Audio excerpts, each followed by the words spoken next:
e imágenes. Cuando articulamos nuestra experiencia en palabras, levantamos, por así decirlo, el mundo actual al ámbito del pensamiento, en conceptos e imágenes. Ese nuevo espacio que producimos al poner el mundo en palabras e imágenes es lo virtual, donde todos somos capaces de pensar, imaginar, fantasear e inventar el mundo. En el principio, lo virtual se encontraba en la mente, pero ahora se ubica también detrás de nuestras pantallas, en ese nuevo espacio para el pensamiento, la fantasía y la imaginación ya colectiva que llamamos la realidad virtual. Con nuestra tradición occidental hemos tomado lo virtual como una representación, una segunda presentación, una copia de lo real. Pero como observa Brian Massumi, virtual se deriva de la palabra latina virtus, que significa potencia. La definición primaria de lo virtual, en otras palabras, no tiene nada que ver con la simulación, como lo solemos suponer, sino con la potencialidad que, como nos enseñó Aristóteles, es lo que puede llegar a ser la potencia latente de una cosa. Lo virtual debe entenderse, entonces, no como una realidad ilusoria y artificial, sino como la dimensión de posibilidad inherente a toda realidad. Como continúa explicando Massumi, cito, lo virtual se refiere a la potencia de en lo que es, en virtud de la cual llega a ser realmente. Connota una fuerza de existencia, la presión de lo próximo que llega a ser.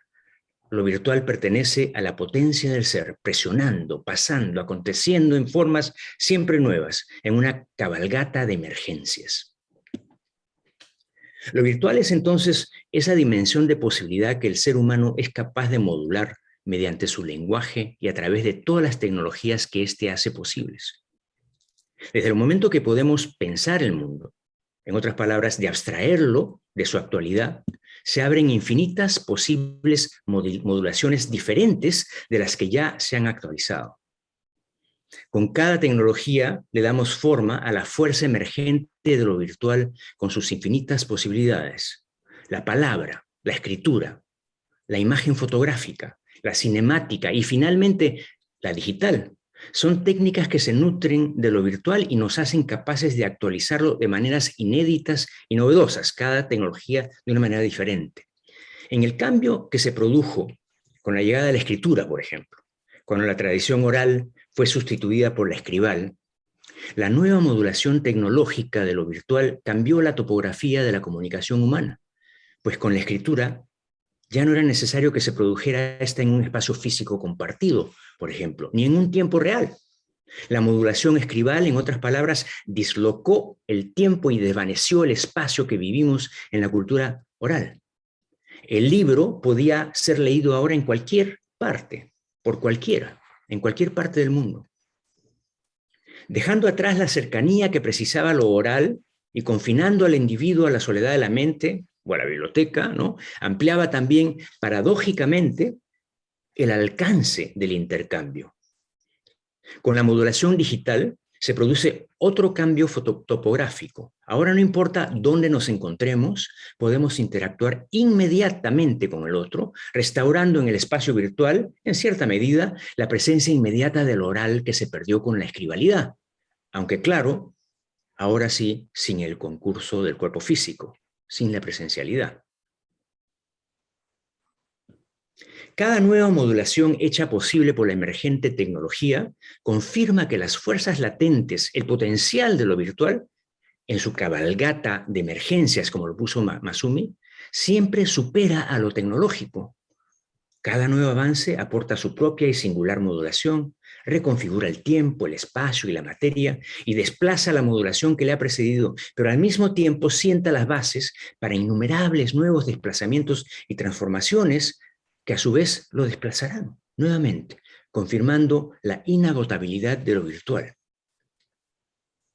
Es importante hacer una distinción más antes de continuar. Podemos decir que la mente y la realidad virtual son ambas instancias de lo que quiero llamar la virtualidad humana. Pero la virtualidad humana se origina a su vez en la virtualidad inmanente en el mundo, que no es sino la potencialidad que subyace todo lo que existe, en la medida en que está sujeta al cambio permanente y al movimiento del tiempo. sea que hay aquí una apelación a la, digamos, a la vitalidad de las cosas, ¿no? Segundo momento, realidad virtual.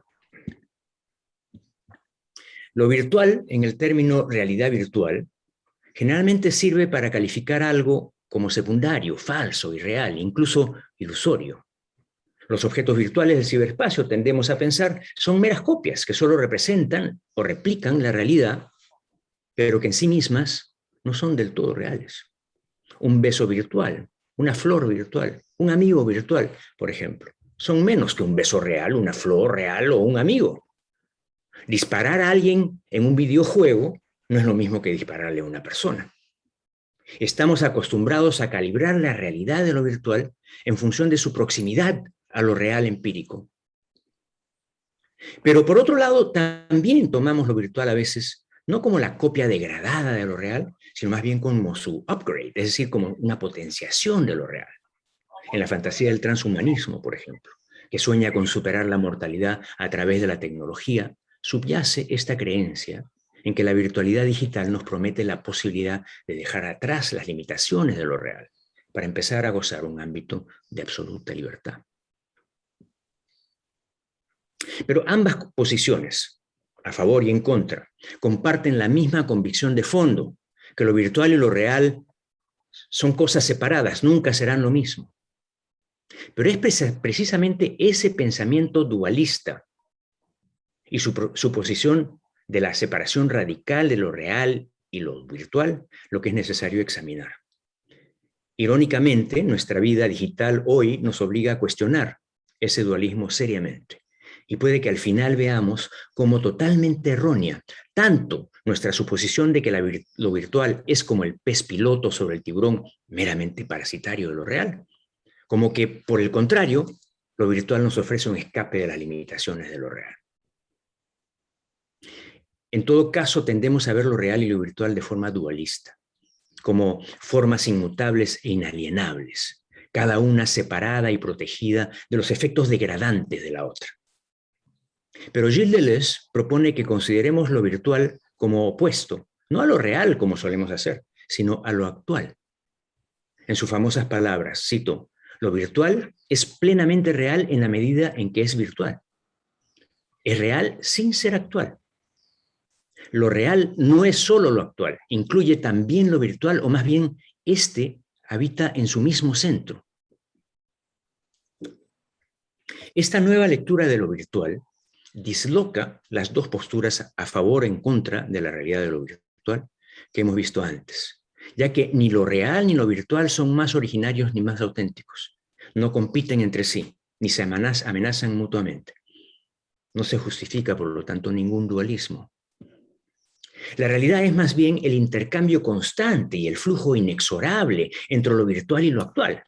Podríamos decir más bien que lo real y lo virtual se amalgaman en el abrazo heraclíteo del devenir.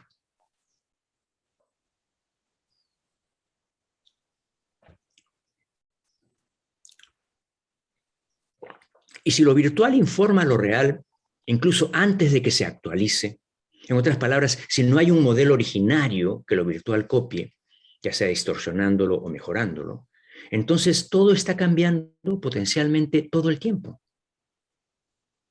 Lo virtual insemina y es inseminado por lo actual. Separar lo que está virtualmente ahí de lo que no lo está, declarar que solo lo actual es real, evidencia, y esto es importante, un deseo de sedimentar la existencia, de detener el tiempo, y delata una resistencia colectiva al cambio.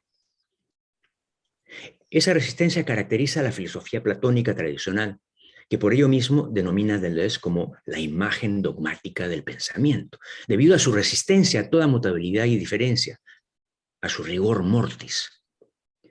Ver todo pensamiento como representación de algo a lo que pretende emular ignora y excluye otros modos de pensamiento que el representacional y descarta la mutable experiencia sensible, sustituyéndola con una realidad intelectual, inteligible, inmutable y trascendente.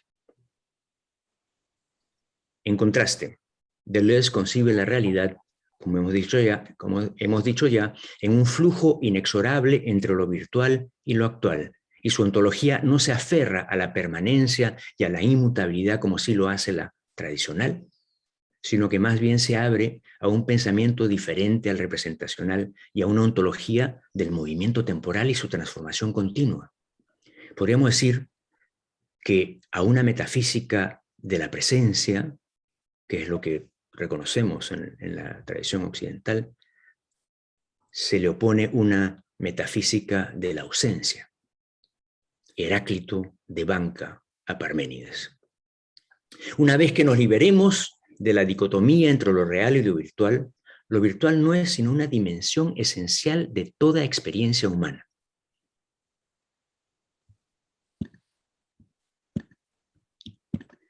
Virtualidad deleuziana.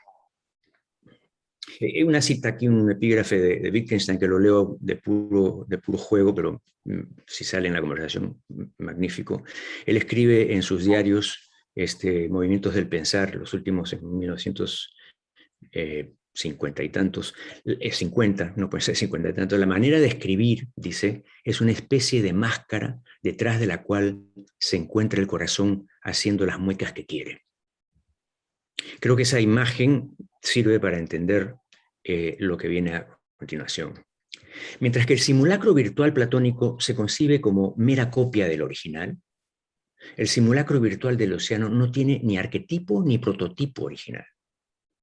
Deleuze rechaza la suposición de un original estable e inmutable que se opone a la copia y desecha la denigración de lo virtual como ilusión o engaño.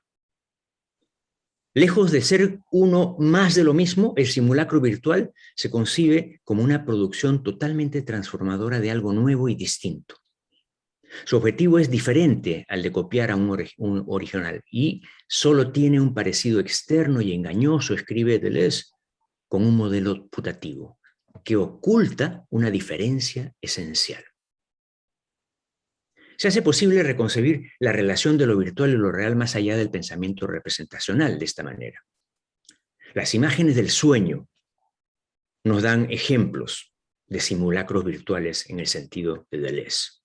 Cuando soñamos con nuestra madre, por ejemplo, nuestra primera reacción es pensar que esa imagen onírica es una imagen de ella, como si la imagen del sueño fuera una mera copia o simulacro platónico de lo que parece representar.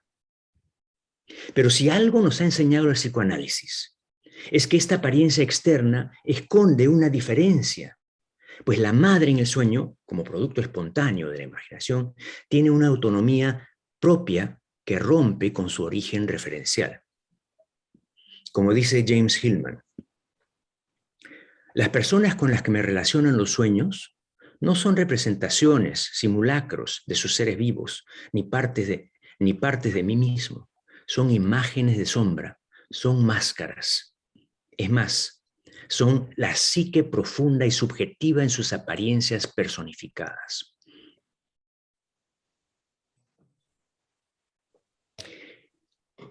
Igual que la imagen del sueño, el simulacro deleuziano no vuelve a presentar algo a través de la semejanza y la mismidad, sino que toma esa semejanza como la coartada para convertirse más bien en, cito, una producción transformadora de algo que es distinto de lo mismo. Más que como un reflejo de otra cosa, Deleuze propone pensar lo virtual como una interacción sui generis de intensidades vitales, que él llama vectores y líneas de fuerza, que están siempre activas detrás de las identidades sedimentadas en nuestras representaciones. En tanto proceso, entonces, el simulacro, lejos de pretender duplicar un modelo, abre un nuevo espacio para la proliferación loca, como dice Masumi, que le es propia y en la que afirma su propia diferencia.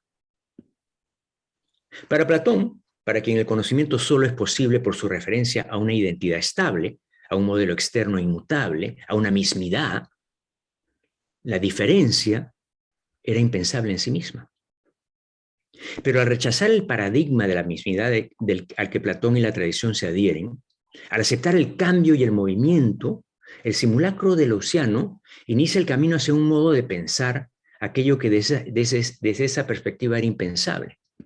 Si hemos de aprender a pensar en el río siempre fluyente de la experiencia temporal, en que nuestra vida digital se hace cada vez más evidente, empezar a andar ese camino se hace, a mí me parece, una tarea ineludible en nuestra época.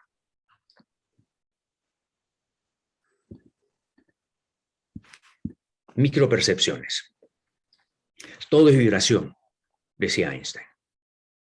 Y en la ontología de Leuciana, detrás de todas nuestras percepciones estables, existe la multiplicidad vital siempre cambiante de lo sensible, que se compone de lo que llama micropercepciones, es decir, percepciones difusas o inconscientes por debajo de nuestras macropercepciones. Es a partir de las constelaciones de diferentes intensidades que circulan libremente bajo nuestra conciencia que acaban emergiendo las percepciones claras en la conciencia. Lo que normalmente vemos como percepción es, de hecho, como escribe Murphy, una operación diferencial o de diferencias en el umbral de la percepción. Lo que normalmente vemos como percepción es, de hecho, como escribe Murphy, una operación diferencial en el umbral de la percepción, una emergencia. Lo virtual es entonces una presencia inmanente que subyace a lo real, una energía pulsante, una pura corriente asubjetiva, una vitalidad indeterminada, un poder abierto de reorganización que está hecho de virtualidades. Masumi las piensa como una multitud apremiante de incipiencias y tendencias que subyacen a la materia. Y Deleuze y Guattari agregan que interactúan como un conjunto de velocidades y lentitudes entre partículas aún no formadas y fluyen en el límite de la conciencia. Actualizan lo virtual no repitiendo lo mismo, sino negociando la red de diferencias, las micropercepciones que generan efectivamente una producción totalmente transformadora de algo que es distinto de lo mismo. Como explica Jane Bennett, estamos hablando aquí de una materialidad que es en sí misma heterogénea, en sí misma un diferencial de intensidades, en sí misma una vida donde no hay ningún punto de pura quietud. No hay átomo indivisible que no esté a su vez lleno de fuerza virtual. Cuando estas fuerzas de flujo se constelizan en una percepción, inyectan temporalidad a lo real. El simulacro no debe concebirse, por lo tanto, como un objeto estático que de alguna manera refleja o duplica otra cosa, sino como un centro animado de emergencias. Los simulacros se sitúan en el umbral de la percepción. Todo simulacro, pues, es un conjunto constelizado de micropercepciones que no obedece a ningún modelo previo, sino que constituye una transmutación radical.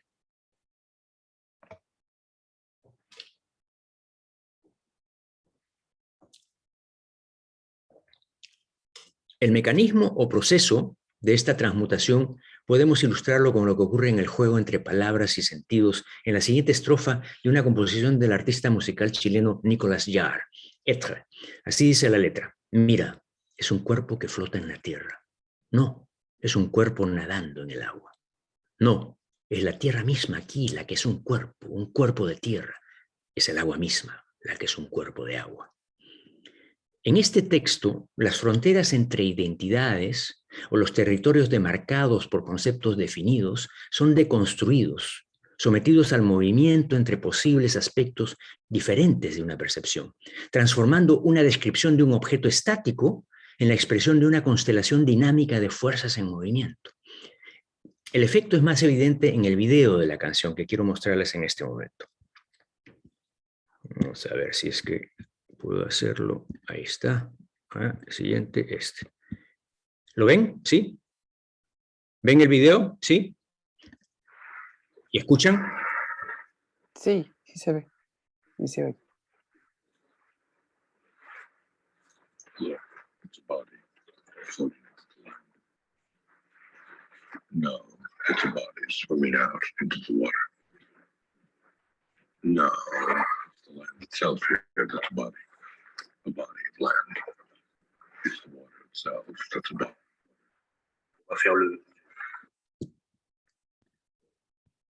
Bien, a ver si es que me encuentro otra vez.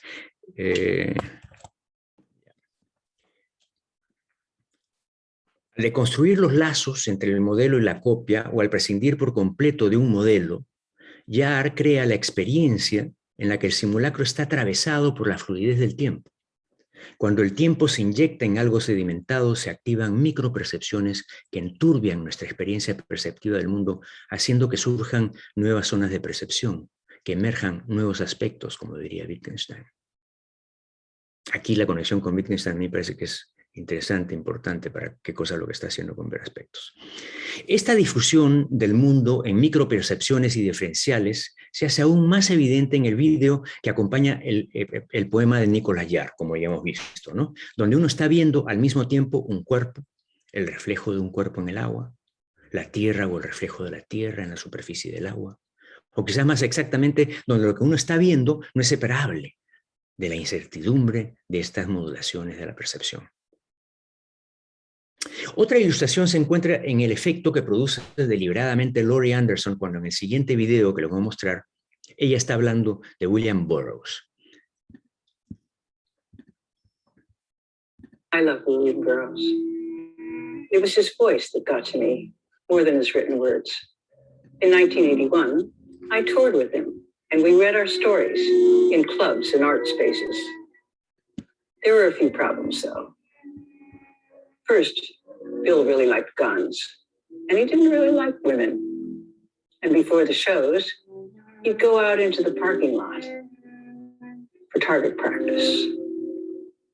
I loved him though, because he used words like skimpy balconies. He just tossed them in the conversation like, whenever. I love William Burroughs. Ok, ella está hablando de William Burroughs y de pronto su rostro comienza a fundirse con el rostro de Burroughs, que aparece virtualmente sobre el de ella. De pronto tenemos frente a nosotros una amalgama espectral, que es Laurie Anderson y William Burroughs, en todas las relaciones que evocan en nuestra percepción sus dos rostros durante el tiempo que permanecen superpuestos y en movimiento. Vida digital.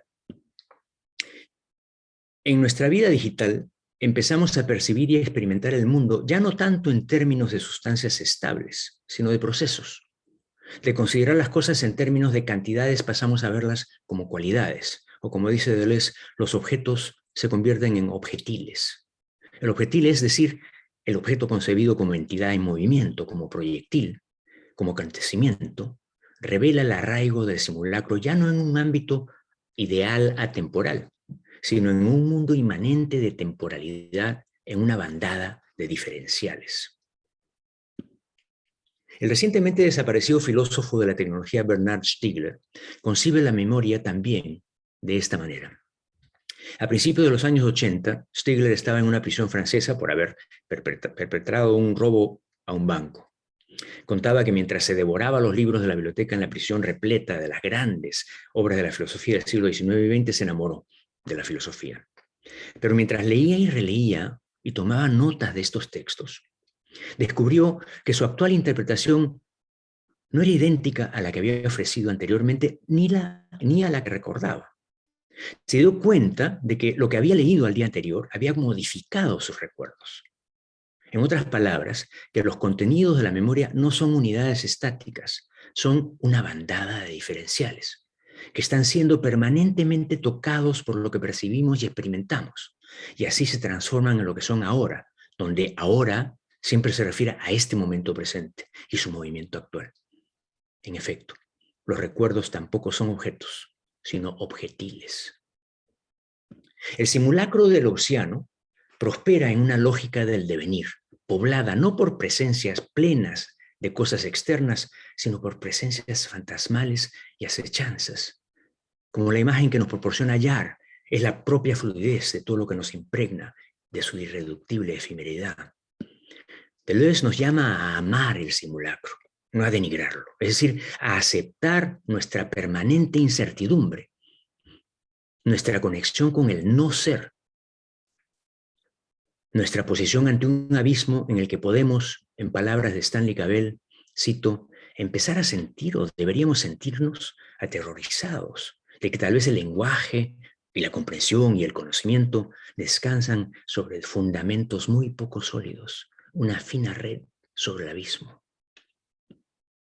Deleuze, citando a Nietzsche, se refiere a este mismo punto cuando escribe: detrás de cada cueva hay y debe haber necesariamente una cueva aún más profunda, un mundo más amplio, más extraño, más rico, más allá de la superficie, un abismo detrás de cada fondo, debajo de cada fundamento.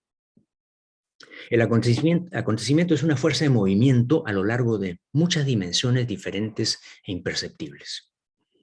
El paso de las micropercepciones minúsculas en las percepciones conscientes no es una cuestión cuantitativa y medible. Es una especie de bricolage en movimiento, inapelable, desprovisto de coordenadas cartesianas, que no debe entenderse en términos de una totalidad o una suma de partes homogéneas, sino en función de partículas en movimiento, ondas y haces de luz y destellos repentinos. El resultado es una particular manera de ser no lineal, no jerárquica, no causal, que nos introduce en el orden más bien de las resonancias y los ecos y las conexiones horizontales. Así es como Hillman describe, por ejemplo, el trabajo onírico cuando lo compara con la actividad del bricoleur. Cito: el bricoleur del sueño es un manitas, un handyman, que coge los trozos de chatarra que le sobran durante el día y juega con ellos, uniendo cosas residuales en un collage. Mientras los dedos que forman un sueño destruyen el sentido original de esos residuos, al mismo tiempo les dan forma en un nuevo sentido dentro de un nuevo contexto. La imaginación trabaja deformando y formando en un mismo momento. La representación ha sido el paradigma del pensar en nuestra tradición. Cede el paso a la expresión o a la performance. Y los objetos sedimentados de la mente escribal implosionan y comienzan a fluir, constituyendo el sentido no a partir de vínculos lineales y lógicos, sino de mareas intensas, pulsaciones y fuerzas de atracción y repulsión. Se introduce la calidad donde la cantidad había sido la norma. La metafísica de la presencia, desde Platón, basándose en la centralidad y prevalencia del ser, la mismidad y la permanencia, inventa una estructura inmóvil e inmutable, una corteza, por así decirlo, que sustituye o esconde la vitalidad de la experiencia temporal y el pulso del devenir por la ilusión de un mundo inmutable. Proporciona un andamiaje mediante el cual, detenido en el pensamiento, lo contingente puede convertirse en objeto de conocimiento intelectual. Pero es un hecho que vivimos en una época en la que nuevas entidades digitales, hologramas, avatares, memes, GIFs, etc., entran en nuestro mundo no como copias que rebajan o mejoran la realidad, sino como simulacros virtuales, es decir, como emergencias espontáneas y creativas, activos desde sí mismos, y no en función de un original externo o trascendente. Dado el impacto que tienen nuestros artilugios tecnológicos en la forma en que experimentamos el mundo, necesitamos una nueva ontología que, en lugar de encubrir o sedimentar, nos abra a la vitalidad de la experiencia y su complejidad diferencial. Yo iba a proponer lo siguiente. Santiago, quería consultarte esto antes, pero no hemos tenido la oportunidad de dividir esta charla en dos partes. O sea, parar acá y conversar un rato y luego terminarla con más o menos el mismo tiempo del resto. No sé qué les parece. Perfecto, por mí, buenísimo. Y entonces abrimos para discusión un rato y dentro de 15 minutos, Santiago, nos avisas para pasar. Sí. Sí, Cristina. Perdón, Santiago, tú eres el moderador, discúlpame.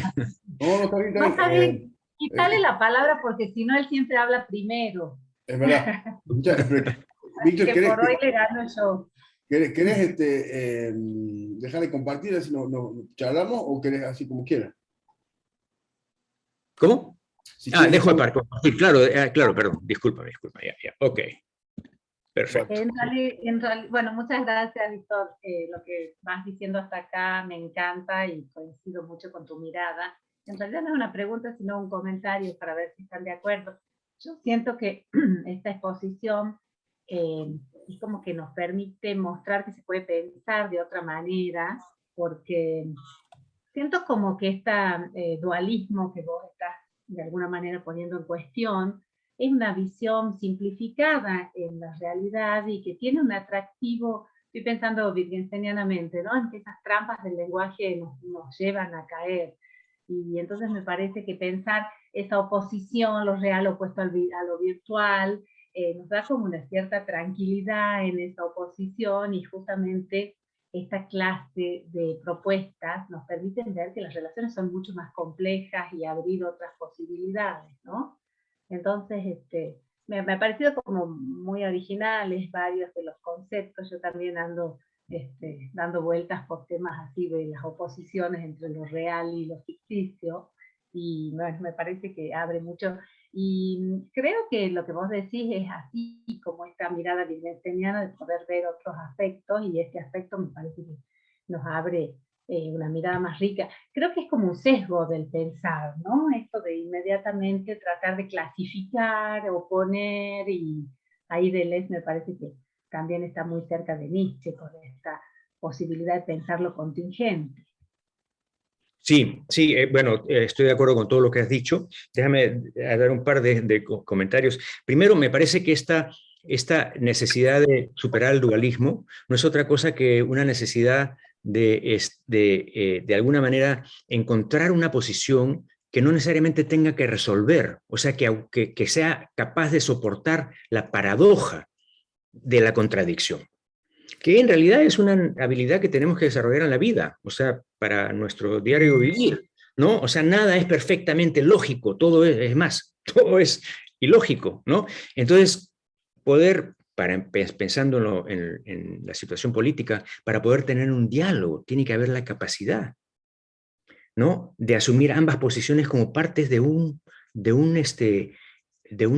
tensión dentro de la cual se tiene que encontrar un lugar, no para resolverla escogiendo uno o lo otro. Esa polarización me parece que es parte de nuestra cultura, pero que está siendo de alguna manera minada, ¿no? por lo digital. Y que eso que está minando tiene consecuencias, como voy a mencionar en algún momento, en la percepción de los jóvenes, por ejemplo, la forma como ellos categorizan la realidad. Tiene que ver mucho más con esta visión que con la que nosotros hemos heredado, ¿no? de la tradición. Ahora, es curioso porque mencionas a Descartes, yo también lo menciono a Descartes. Descartes me parece un personaje interesante en este sentido, que él empieza su meditación en base a 3 sueños, ¿no? O sea, su búsqueda de la certidumbre o certeza es a partir de sueños.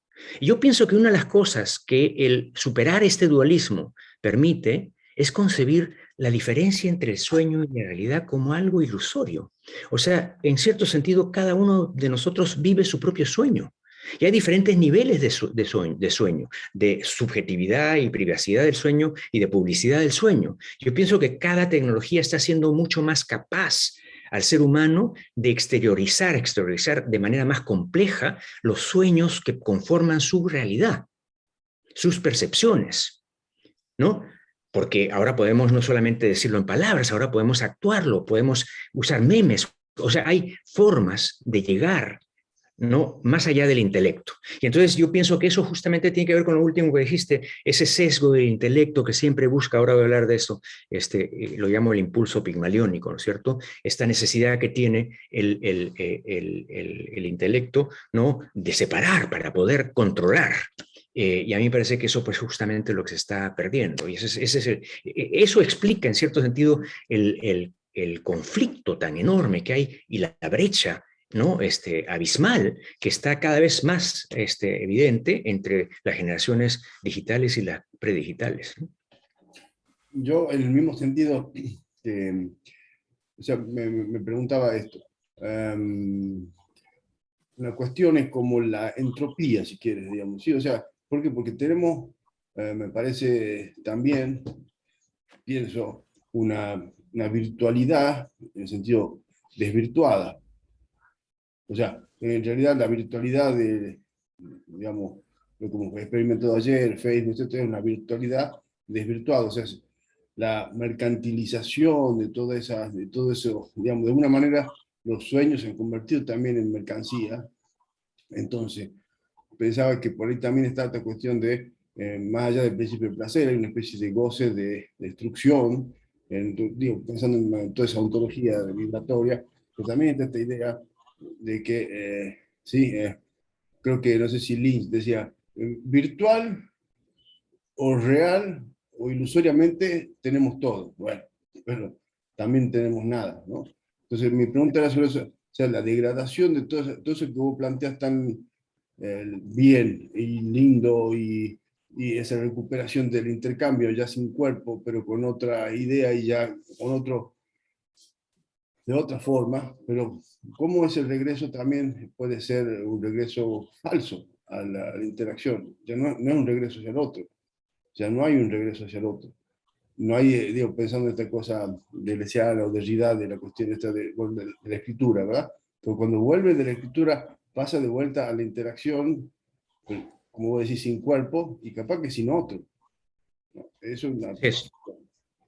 Sí, sí, sí. Bueno, tú sabes que cuando uno habla filosofía, cada uno tiene su propio universo, ¿no es cierto? Entonces tratamos de alguna manera de complementarlos. Déjame reaccionar a lo que he podido entender, lo que estás diciendo, lo que he podido captar. A mí me parece que esa preocupación por el otro, empiezo por lo final, ¿no es cierto? Por el otro, tiene que ver en cierto sentido con nuestra visión.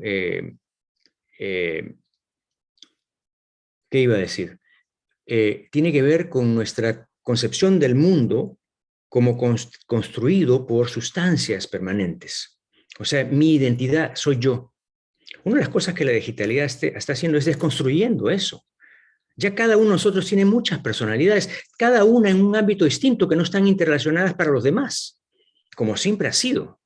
O sea, porque con la pandemia uno ha descubierto además todas las personalidades que uno tiene dentro, ¿no? Mucho más de lo que sabía antes. O sea, es una multitud. Entonces, eso de que el otro, ¿qué es el otro? El otro es justamente eso que en el momento comienza a interactuar con uno. O sea, no hay una identidad que permanece. Eso es una ilusión. Esa es la ilusión de la metafísica de la presencia. O sea, lo que tenemos que aprender es a pensar en el movimiento, en la transformación, en el cambio. Eso a mí me parece que es lo más importante. Entonces, esa preocupación a mí me parece que es Ahora, hablaste de la virtualidad desvirtuada y te referiste a cómo es que la virtualidad está siendo utilizada de manera, pues, ¿no? Digamos, codiciosa, ¿no? Con el objetivo de ganancias más que de tomar conciencia de cómo está cambiando el mundo. O sea, ¿no? ¿Qué esperamos nosotros de la gente que está buscando plata que haga esa reflexión? Pero a mí me parece que eso depende no de la digitalidad, o sea, ese no es un problema de la digitalidad es un potencial farmacológico, lo llamo yo, lo llamamos nosotros, Richard Frankel y yo que hemos escrito el libro juntos, ¿no? Lo llamamos un fármaco, la tecnología es un fármaco, como decían los griegos, ¿no? Que es al mismo tiempo remedio y veneno, y que lo que se trata es no de quedarte con el remedio y botar el veneno, no puedes, el fármaco los tiene ambos, entonces lo que tienes que buscar es la dosis perfecta. Entonces yo diría que lo que pasa con esa virtualidad desvirtuada es que hay un olvido de esa necesidad de mantener la atención, ¿cómo es que lo decía? Benjamin decía, suspender la dialéctica. Y que esa suspensión de la dialéctica lleva a un pensamiento, ya no un pensamiento racional, lógico, sino un pensamiento paradojal, en el que ya no solamente ingresa nuestra mente, nuestro intelecto, sino también todas las facultades que tiene el cuerpo de percibir el mundo, que son completamente ignoradas por la filosofía tradicional. Bueno, y si lo toman pues como las corporaciones toman el propósito del movimiento verde, ¿no? Como una sección más de la misma visión. Entonces me parece que eso es bueno, esas son las cosas que me evocaste en tu pregunta. Bueno, bueno, Vitek y Javier. Capaz que después ya seguimos con la... Sí. Vitek, estás con el micro mutado. Sí, ya. Sí, Víctor, muchas gracias por tu presentación, que es la presentación del libro que yo no conozco, desgraciadamente, pero... Acaba de salir. Sí, 21. Sí, 2021, ¿no? En Claro. agosto, va a salir hace un mes, 2 meses. Este año. Entonces, sí, felicidades por esta presentación. Yo la concibo como la lluvia de ideas, que cayeron muchas ideas. Y yo tenía la impresión de que estas ideas un poco me pesan ahora. Y un poco me perdí en algunas de ellas. Y no podría decir que me perdí en lenguaje, sino perdí el lenguaje. Perdí el lenguaje porque estaba pensando sobre el concepto primordial de tu charla, que es virtualidad, ¿sí? Lo virtual. Y de hecho tenía la expectativa que ibas a hablar sobre la cultura, la nuestra, ¿sí? Postmoderna, o la que queramos, ¿sí? Totalmente regida por tecnología y lo que llamamos la realidad virtual. Pero tú tocaste muchos fondos, y no solamente hablaste de esta cultura.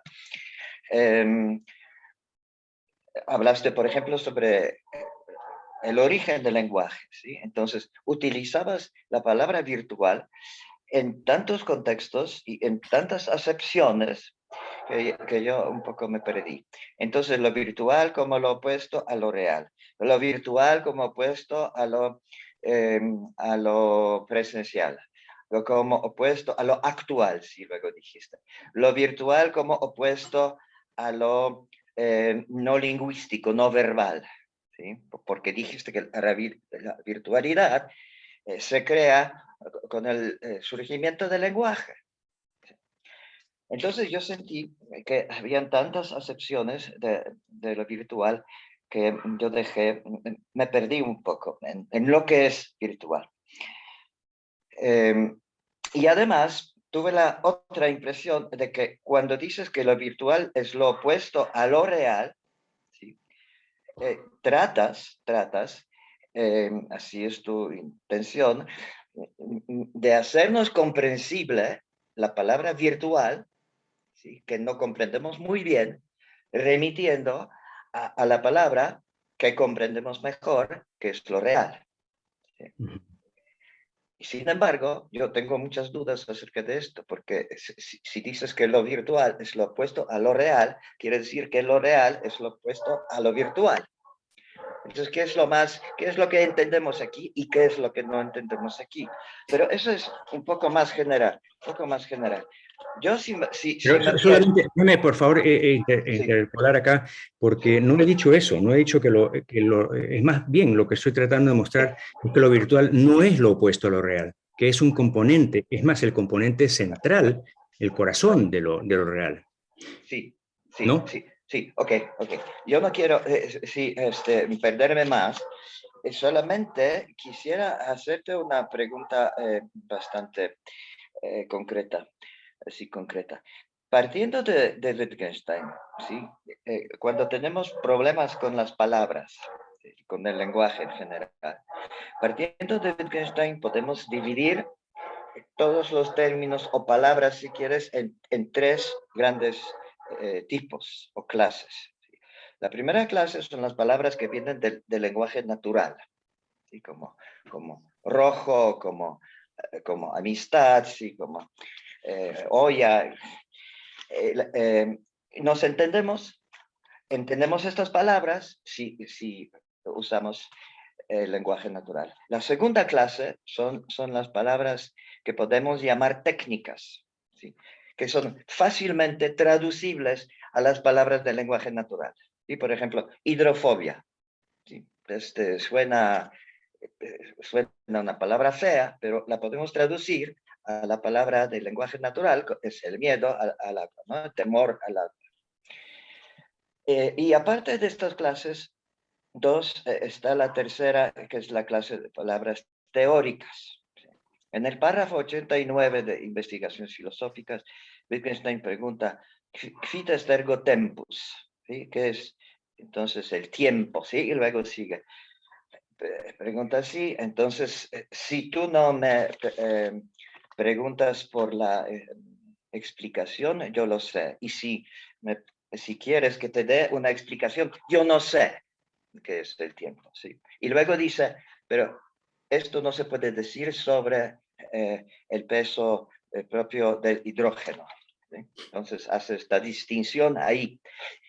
Mi pregunta es esta. La palabra virtual, virtualidad, sí, que yo pensé que era el tema principal de tu presentación.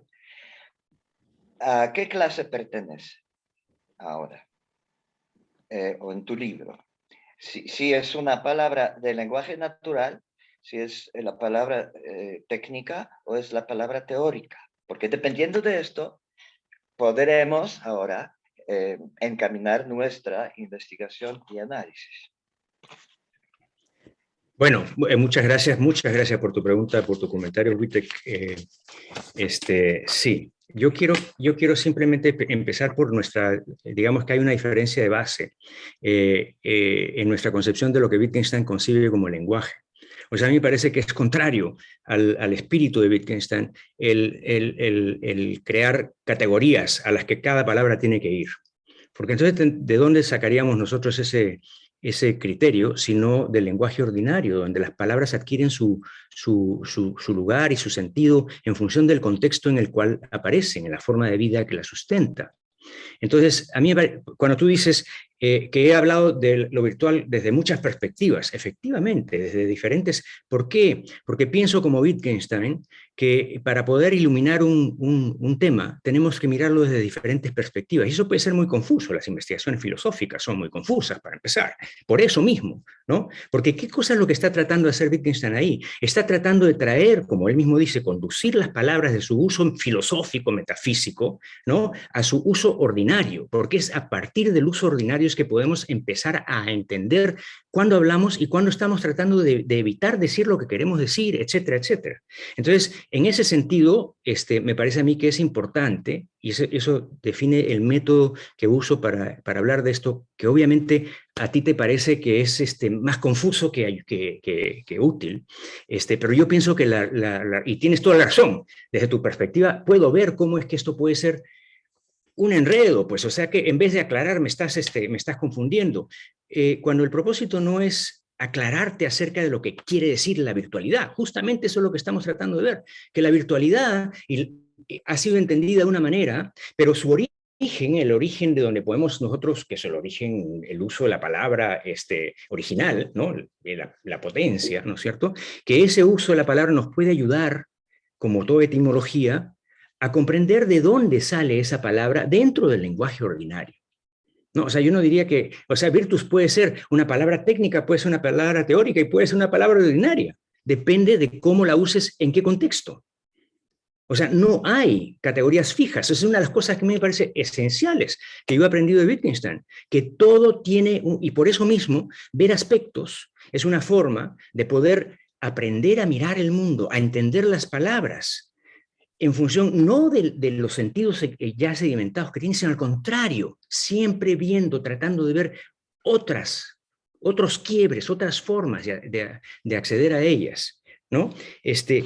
Me parece importante que, o sea, claro, discúlpame que yo lo advertí al principio, que este es un texto denso, que lo he tratado de aguar un poquito para poder leerlo, porque es un texto que hay que leer, ¿no? Y yo quisiera mandarte por lo menos el PDF para que puedas leerlo con tranquilidad, pero hay cosas que obviamente por lo que la velocidad que está has entendido mal. O sea, yo no en ningún momento ha sido a propósito separar real y virtual, al contrario, es decir, los separamos normalmente, pero no son separables, son parte de un solo fenómeno, y entender ese fenómeno de esa naturaleza, de esa fuerza, de esa forma, entender la relación entre lo virtual y lo real de esa forma, nos hace comenzar a buscar una ontología diferente, una forma de comprender la relación entre las cosas, nuestra relación con el mundo, de una manera distinta. No sé si es que, o sea, me gustaría conversar contigo en algún momento para elaborar en estas cosas, pero por lo menos esas son las cosas que me ha evocado tu comentario. Si sigamos, Javi, una preguntita, siempre hay que Sí, sí, muchas gracias, muchas gracias. Yo creo que sería mejor si diéramos ahora la palabra a otras personas, sí, pero gracias por esas explicaciones. Sí.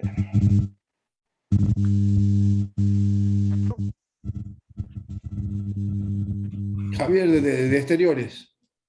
Vale, nada, mi pregunta va un poquito en el sentido de la de Santiago, pero bueno, y me parece que la respuesta que le has dado también me aclara algunas cosas, pero aún así yo creo que voy a ir por otro lado y por eso lo voy a hacer. Porque yo soy un defensor y es importante que los filósofos defendamos una diferencia radical entre lo real y lo virtual. Y sospecho que, en gran parte, como siempre digo yo en estos casos, precisamente lo bueno de los sueños, lo bueno de la ficción, lo bueno de los conceptos del lenguaje es que no es real. En el fondo, esta diferencia es tan importante, digamos, a la hora de apreciar lo importante que es el día a día y la vida cotidiana y nuestra realidad material, pero también para ver lo que es importante y lo que es valioso de esto otro que es virtual, el lenguaje, la ficción, etcétera, etcétera. Pero bueno, en todo caso, un poco así, con espíritu polémico. Con respecto a creo que es la principal casi línea de argumentación que has introducido tú para disolver la dicotomía, yo creo que ahí es lo que no comparto. De alguna manera parece que estás asimilando una ontología de la identidad y la mismidad con la realidad y una ontología de la diferencia con lo virtual. Y por eso dices, bueno, en el fondo, claro, nuestra experiencia de lo real siempre está acompañada de diferencias, ahí no funciona la mismidad, con lo cual pues terminas llevando a esta especie de unión. Yo creo que ahí equivocas. De hecho, precisamente a quienes citas ahí como ejemplos de defensores de lo real y de la mismidad, Platón o al mismo Descartes, y ya digo que no lo has citado, pero a mí enseguida me Kant, el solidarismo alemán, precisamente lo que han hecho es lo mismo que tú propones, es decir que la auténtica cosa, ya no lo quiero llamar realidad, es una realidad virtual. Porque para Platón realmente lo importante y lo que existe es el mundo de las ideas donde están los conceptos los triángulos auténticos, igual que para Descartes, pues lo importante es lo que sabes a priori, igual que luego para Kant, y ya no te digo para el idealismo alemán, pues la verdadera realidad es esa que es virtual idealista. Con lo cual, yo creo que precisamente cuando vemos de cerca lo virtual, y ya no digo lo virtual digital, lo del siglo XXI, lo tan propio nuestro, precisamente vemos que se cumple la ontología de la mismidad. Y es muy fácil trazar identidades. Tú vas a un juego y los avatares, los muñecos, los paisajes, las cosas son iguales a sí mismas y ahí son totalmente abarcables. Y lo propio de la realidad material, la del día a día, la experiencia cotidiana, es precisamente que ahí es una experiencia de la diferencia, ¿verdad? Nunca es igual mi novia, ¿sí? Nunca estoy igual de ánimo, nunca son igual las manzanas. Con lo cual, me parece que yo le daría la vuelta a los términos. Es decir, sí hay una diferencia, voy a ponerme heideggeriano, ¿verdad? Ontológica, radical entre real y virtual, y la diferencia tiene que ver precisamente con esto, con que en la realidad no funcionan la lógica de la mismidad o la de la identidad, no funciona, habría que matizarlo, pero bueno, sí, no funciona, ¿verdad? No se puede imponer ahí, mientras que en el mundo de lo virtual sí. Y una vez más, ya para rematar y entonces conectar esto un poco con la pregunta de Santiago, es, bueno, ¿y a quién le interesa que confundamos real con virtual, que pensemos que podemos, no sé, aplicar la misma lógica al mundo real y al mundo virtual, que podemos tomar tan completa y tan, pues no sé cómo decirlo, tan real, sí, el mundo digital como el de la experiencia cotidiana, las relaciones humanas virtuales, por ejemplo, como las relaciones humanas reales. ¿Sí? Pensar que el sexo digital, las amistades digitales, la filosofía digital y no sé qué más, y el dinero digital, eso sí, es distinto y en cierta manera más ficticio que otra cosa, como todo producto cultural. Bueno, pues aquí yo me iría a otro filósofo que utiliza mucho el concepto de simulacro, que eso lo conoces bien, como es Jean Baudrillard. Efectivamente, eso interesa casi siempre a quien maneja el cotarro. Vale, gracias por dejarme hacer la parrafada. Oye, muchísimas gracias, Javier. No. Sí, no, por resumir la pregunta, ¿no estás asimilando la ontología de la mismidad, ¿sí? O de la identidad a lo real y la ontología de la diferencia a lo virtual, precisamente equivocando los términos? Cuando vamos a ver, ¿sí?, el fenómeno digital y el fenómeno de la experiencia cotidiana auténtica, vemos que justamente la diferencia es, sí, lo que caracteriza a lo virtual es precisamente el triunfo de la identidad. Entendí tu pregunta, pero primero, muchas gracias. Esto es lo maravilloso de hablar con filósofos, que los filósofos son muchísimo más cuidadosos y no minuciosos. Ahora, yo te digo una cosa, que yo no he dicho en ningún momento que la ontología que la llamo la ontología de la diferencia, del movimiento, la ontología de la ausencia, sea una ontología de lo virtual. Al contrario, yo estoy tratando de dejar atrás esa dicotomía sobre la que se basa toda tu crítica, entre lo virtual y lo real. Yo estoy diciendo, no puedes concebir lo virtual independientemente de lo real, ni lo real independientemente de lo... O sea, lo virtual, lo he dicho, está en el centro de lo real. Y en ese sentido, la ontología que se propone es una ontología que acoge lo virtual dentro de lo real. O sea, esa es la distinción que Vitek también no enfatizó, que hace Deleuze. Deleuze dice, lo virtual es real en tanto que es virtual. Lo virtual no es contrario a lo real, es contrario a lo actual. Pero lo real no es solamente lo actual, es lo actual con su potencialidad, que lo une a las posibilidades que, de concebirlo solamente desde la perspectiva de la sustancia y la presencia, comienzan a formar parte de un ámbito separado. Y lo que se está proponiendo aquí es que lo que estamos viendo, lo estamos viendo con nuestra vida digital. Por favor, el dinero ya es un dinero digital. Yo trabajo con dinero digital. Y si estás en la criptomoneda, peor todavía, ¿no? Tengo relaciones virtuales que ya no son que son diferentes de las de acá, pero ¿cómo concibo yo eso? Necesito una ontología que me permita incorporar estas dos formas de realidad que estoy viviendo, que ahora por la digitalidad se están haciendo ineludiblemente conjuntas. Hemos sido capaces nosotros de diferenciar una de la otra porque hemos vivido en un mundo en el que el movimiento, el tiempo, ha sido con bastante efectividad mantenido al margen, pero que en el siglo XX comienza a emerger la importancia de la temporalidad. Y la importancia de la corporalidad y las formas de conocer del cuerpo y el pensamiento paradojal que es necesario para poder incorporar la corporalidad en ese pensamiento. O sea que tenemos para conversar muy largo. Yo sé que en muchas cosas vamos a estar en desacuerdo y te agradezco mucho la pregunta porque me haces ver, claro, lo que tengo que, si es que voy a hablar más con filósofos, tengo que estar pendiente de estas, pero a mí me parece que de fondo la diferencia que hay entre lo que tú estás diciendo y lo que estoy diciendo es que tú todavía estás empeñado en defender la diferencia entre lo virtual y lo actual, la dualidad. Y yo digo, no puedes, ya no puedes. Antes podías, ahora ya no puedes. No puedes no porque ahora es diferente, sino que ahora vemos diferente. Y porque vemos diferente, todo cambia. Ese es el punto del objeto es un objetil, ¿no es cierto? El libro que leo ahora, lo leo mañana, lo leo pasado, cada vez es una lectura distinta. ¿Por qué? Porque el libro no es una cosa, el libro es una suerte de diferenciales que están a punto de emerger dependiendo de cuáles son las circunstancias en las que se encuentra. Y cada circunstancia es diferente. Lo puedes pensar también en función de las identidades de las personas que conoces. Un día, de pronto, es una persona, otro día es otra persona. ¿Qué cosa es lo que cambió ahí? No es que la esencia no la conoces. No, es que la esencia es justamente ese juego de diferencias. ¿No?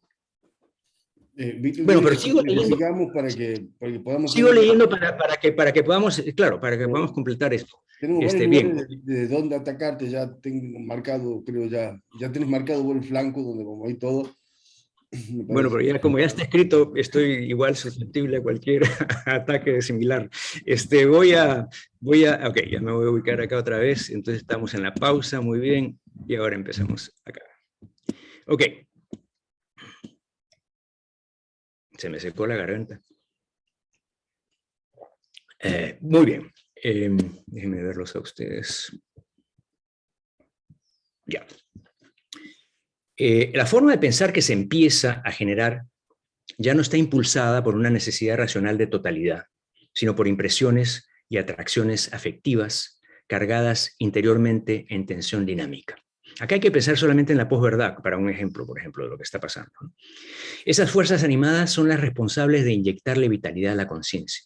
Es más, una percepción consciente se produce de una suma infinita de percepciones minúsculas que desestabilizan la macropercepción precedente mientras preparan la siguiente. La tarea de toda percepción, dice Deleuze, es pulverizar al mundo, pero también espiritualizar su polvo. Pulverizar, pienso yo, en el sentido de cuantificarlo, abstraerlo, hacerlo objeto de inspección intelectual. Y espiritualizar en el sentido de insertarlo nuevamente en la corriente del tiempo. En el paso de las sustancias a los procesos, de los objetos a los objetiles, que hemos ilustrado con la canción de Jarre y la imagen de Anderson y Burroughs, surge también un marco lógico nuevo. Mientras que la lógica tradicional que se ocupa de las sustancias se concebía en términos de la metáfora rectora de lo arbóreo, como el árbol de conocimiento de Descartes, por ejemplo, en esta nueva lógica de Deleuze y Guattari se refieren en cambio a la imagen del rizoma. Y cito, a diferencia de los árboles o de sus raíces, el rizoma conecta cualquier punto con cualquier otro punto. Y sus rasgos no están necesariamente ligados a rasgos de la misma naturaleza. Está compuesto no de unidades, sino de dimensiones, o más bien de direcciones en movimiento. No tiene ni principio ni fin, sino siempre un medio del que crece y al que desborda. En contraste con un modo jerárquico y secuencial, este nuevo pensamiento se caracteriza más por las circulaciones que por las líneas y los ángulos, más por las asociaciones que por las conexiones causales y lógicas. Lo rizomático deconstruye el orden escribal, en la medida en que va en contra de su estructura jerárquica, haciendo así ociosa la noción misma de representación y aboliendo la noción del simulacro como copia. Hace estallar, en otras palabras, el modelo sedimentado y estático que subyacía. Esta ruptura del marco familiar y el renacimiento de lo rizomático que caracterizaba al oral se encuentra en la obra del artista de performance francesa Orlan. En una transmisión en directo, esta es la imagen que están viendo, por internet hace algunas décadas, sometió su rostro a una cirugía reconstructiva y se abrió una segunda boca en la barbilla. Perdón, yo no estoy viendo nada, no sé si ustedes, no estás compartiendo ahí. ¿Ah, no? No, por eso yo... Ah, es que no estoy compartiendo, claro, perdón. Ay, No veo nada así. perdón, es que no estaba compartiendo. Qué bueno, auricular, Héctor, eso, ¿no? ¿Ah, sí? ¿Lo ven? Ya. O sea, esa es la artista Orlan, que se abrió una segunda boca en la barbilla. Su intervención quirúrgica interrumpe las conexiones que están activas en nuestra percepción normal, o sea, el rostro que queda. La boca se convierte en algo muy diferente cuando se ve como parte de la barbilla. El rostro se dispersa en nuevas relaciones diferenciales infinitesimales, que evocan nuevas percepciones, tanto a nivel consciente como inconsciente. Otro ejemplo de cómo funciona este pensamiento lo proporciona la experiencia que describe James Baldwin en su novela La habitación de Giovanni. Estaba arriba durmiendo en mi cama. Era bastante tarde. Me despertó de repente el sonido de las pisadas de mi padre en el corredor bajo mi ventana. Por el sonido y el ritmo de sus pasos, me di cuenta de que estaba un poco borracho, y recuerdo que en ese momento se apoderó de mí una cierta decepción, una pena que nunca había sentido antes. Lo había visto borracho muchas veces y nunca me había sentido así. Al contrario, mi padre solía ser muy carismático cuando estaba borracho. Pero aquella noche sentí de repente que había algo más, algo dentro de él que había que despreciar. Otra vez, una impresión nueva e inesperada desplaza lo que es familiar, agrietando la corteza que oculta los diferenciales virtuales, liberándolos como fragmentos de los que surgen espontáneamente nuevas formas de ver. Una percepción consciente no es, por lo tanto, el resultado del objeto ordinario o de su familiaridad, sino que surge de las percepciones minúsculas e inconscientes que se aceleran debajo de él. El simulacro no es un espejo que refleja el mundo, sino podríamos decir un espejo negro que lo absorbe en campos de fuerzas aún no formadas, una vitalidad oscura que ahora puede salir a la luz en nuevas constelaciones. En el simulacro del océano, el sentido y la realidad del acontecimiento se determinan desde su propio acontecer y no por ningún modelo o criterio externo. Igual que la pintura abstracta, que resulta del desmantelamiento del andamiaje representacional de la percepción normal por parte de las formas y los colores que emanan del lienzo, El simulacro no es una reproducción, sino una emergencia. La realidad que emerge es independiente de cualquier modelo. No debe fidelidad a nada más que a su propio acontecer autónomo. Pero cuando el simulacro se entiende como una copia falsa, su propia virtualidad diferencial originaria es denigrada como inferior. Y cuando se considera que perfecciona lo real, esa supuesta perfección también termina eclipsando su inmanencia viva. Desde esta nueva perspectiva, el simulacro no implica ni denigración ni tampoco idealización. Pone en evidencia el hecho de que lo real está impregnado de lo virtual, que llega hasta el fondo, inagotable, en esas percepciones minúsculas, esas micropercepciones. Más que una mera posibilidad, lo virtual es invisiblemente activo, siempre y para siempre capaz de emerger. Me parece importante subrayar que lo virtual no es mera posibilidad. Lo posible, podríamos decir, es una construcción mental que se encuentra dentro de las estructuras abstractas del pensamiento y la teoría, y solo se convierte en real cuando entra en el campo inmanente de la percepción. Lo virtual, por lo contrario, no espera a que algún acontecimiento se haga real. Está ahí siempre, como las percepciones minúsculas, oscuras y confusas. Jane Bennett lo describe como una peculiar motilidad de intensidades, un efluvio vibratorio que persiste antes y después de cualquier disposición del espacio, de donde emergen eventualmente las macropercepciones conscientes claras y distintas. Esta distinción entre lo posible y lo virtual es crucial para entender cómo la virtualidad digital puede, irónica y paradójicamente, terminar desconectándonos de la virtualidad inmanente. Eso tiene que ver con la pregunta de Santiago de la virtualidad desvirtuada. Solo tenemos que pensar en la sensación que tuvimos la primera vez que nos hicimos de un servicio de música digital, como Spotify, por ejemplo, que pone a nuestra disposición inmediata todas las canciones jamás grabadas. El hiperestímulo de las infinitas posibilidades inflama nuestro deseo ante la capacidad de reproducir que nos da la aplicación cualquier canción que queramos, en cualquier momento. Lo virtual se despierta en esa hiperestimulación, pero con el tiempo y el hábito que engendran la posibilidad automática del app, la emoción disminuye y la infinita posibilidad digital congela algo en nuestra relación. La música pierde su singularidad y todo empieza a sonarnos igual. Se produce una sensación de vacío que nos sumerge con cada vez mayor intensidad en una búsqueda de la canción esquiva que lo redimirá todo, si tan solo pudiéramos seguir buscando. El binge watching es otro síntoma de esa misma alteración. Pasamos de una posibilidad a la siguiente, anestesiando nuestro deseo saturado ya de tantas posibilidades. En la búsqueda interminable por la mejor posibilidad que siempre se asoma en la próxima, se pierde la vitalidad de lo virtual. Al final, lo que al principio activó lo virtual termina desactivándolo. Los excesos de la posibilidad digital destierran la vitalidad de la experiencia, como cuando el agua satura la capacidad de absorción de una esponja. Lo que hace el simulacro separado de un original es llevarnos detrás de la escena de lo representacional, más allá del contrato mimético de la mismidad que nos impone el modelo platónico tradicionalmente entendido. Como lo ve Deleuze, cito, Platón, a fuerza de indagar en la dirección del simulacro, descubre en el instante en que se asoma a su abismo que el simulacro no es simplemente una copia falsa, sino que pone en cuestión las nociones mismas de la copia y del modelo. Al liberar al simulacro de sus compromisos con la representación, la ontología de Deleuze nos abre el abismo sobre el que se inclina Platón. Como hemos dicho, lo que constituye la profundidad del simulacro es su juego rizomático y la diferencia que carga enmascarada tras la similitud superficial.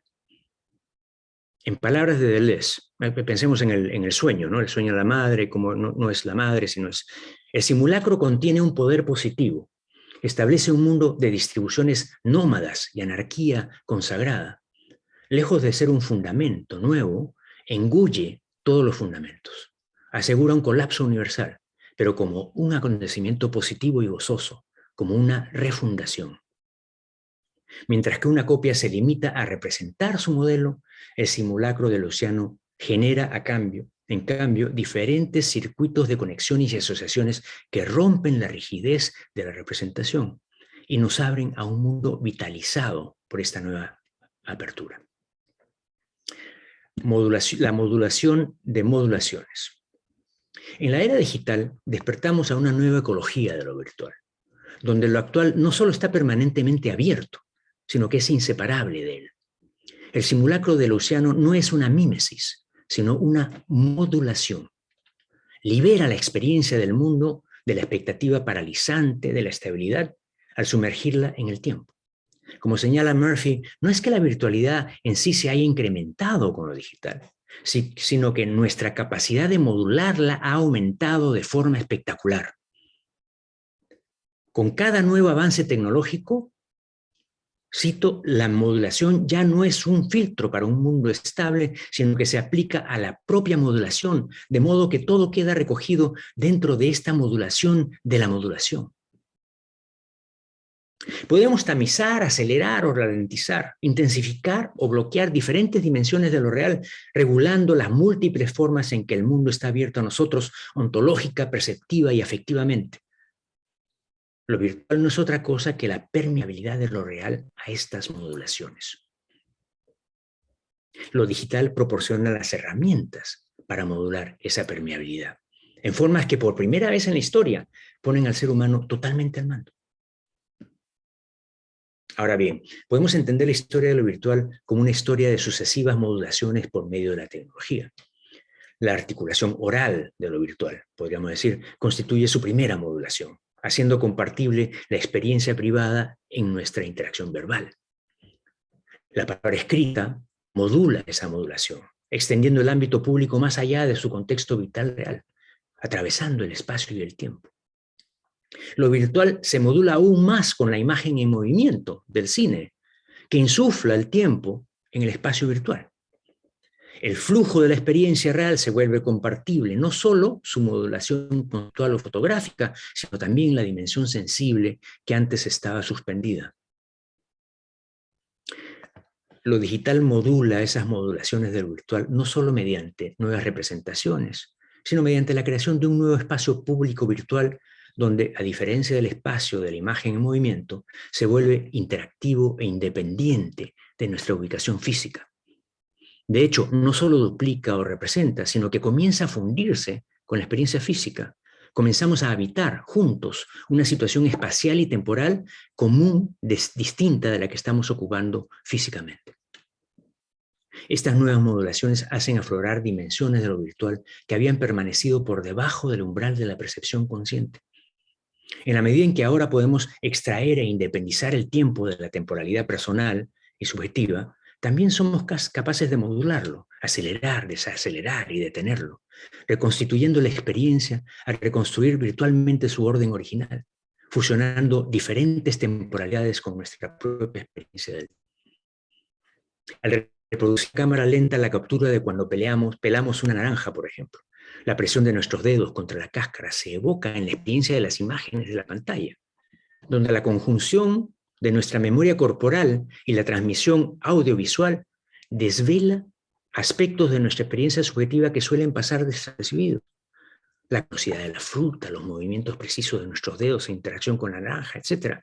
Todos los aspectos que de otro modo habrían permanecido enterrados en la oscuridad del olvido inconsciente se abren ahora a la conciencia, proporcionando en este encuentro los rudimentos de nuevos vocabularios y discursos comunes que pueden ampliar el alcance de nuestra experiencia vivida. La realidad virtual pone delante de nosotros algo que siempre hemos ignorado, es decir, el movimiento que hay detrás de lo que veíamos como cuerpos estables y estado de cosas fijos. Murphy lo dice claramente. Pone fin a los regímenes de separación que mediante el funcionamiento de determinadas representaciones niegan la realidad interactiva de lo virtual y lo real en favor de una simple facticidad de cuerpos estables y estados de cosas fijos.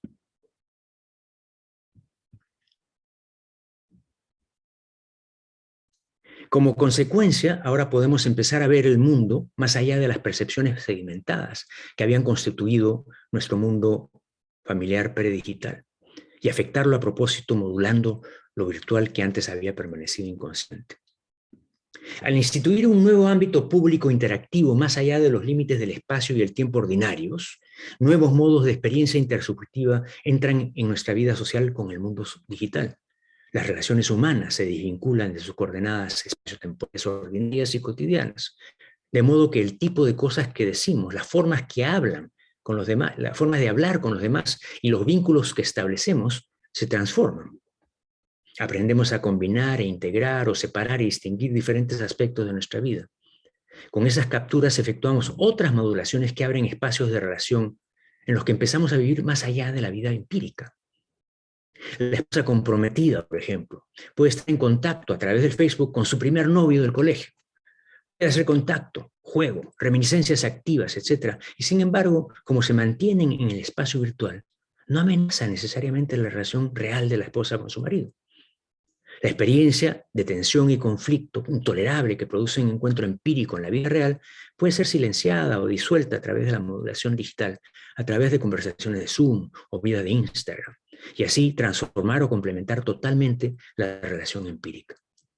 Al poder filtrar mejor lo que mostramos al otro en nosotros mismos, la virtualidad digital suaviza algo, agudiza o inventa otra cosa, es decir, amplía enormemente las posibilidades psicológicas de relacionarse, añadiendo textura a nuestras vidas relacionales y sacando a relucir de forma original a la virtualidad intersubjetiva que siempre está en juego.